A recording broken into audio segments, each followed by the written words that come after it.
If you got a pack of lamb chops and don't know what to do with it, watch this video. This was a highly requested video for Parmesan crusted lamb chops. As I was going through TikTok trying to find a good recipe, I just seen everybody cooking the lamb chops with the stem.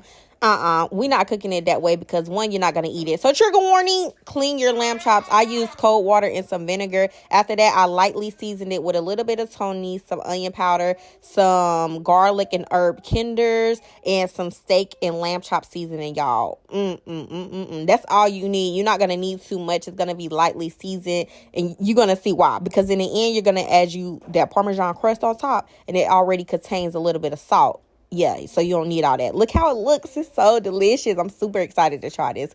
Anyway, in two separate dishes, you want to make your breadcrumb mixture and your Parmesan cheese mixture. It's super simple. For the breadcrumbs, just add some garlic butter. For the Parmesan, you can shred you up some cheese. I added the shredded cheese and the Parmesan like dust, and then a little bit of heavy whipping cream so it can get to be this texture here, because you need it wet a little bit so it can stick onto the lamb chops. And that's just the garlic butter that I added to my breadcrumbs. You're supposed to use panko breadcrumbs just so they can be a little bit crispier, and it should look like that. Anyway, you want to go ahead and cook your lamb chops. I use a grill to cook it, but you can saute them in a pan.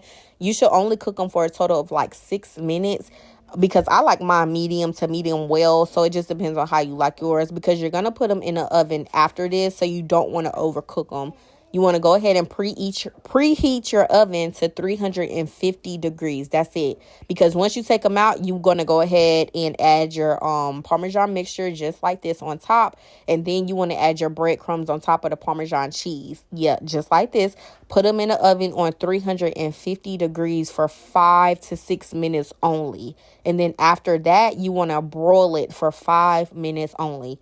5 minutes only. You do not want rubbery lamb chops. You're just getting that crisp on top, making sure the Parmesan cheese and the breadcrumbs are crispy and cooked to perfection. Look at that. Yeah, you don't need the lamb chops with the stem. That's cute or whatever, but you're not even about to eat that, y'all. This is the real.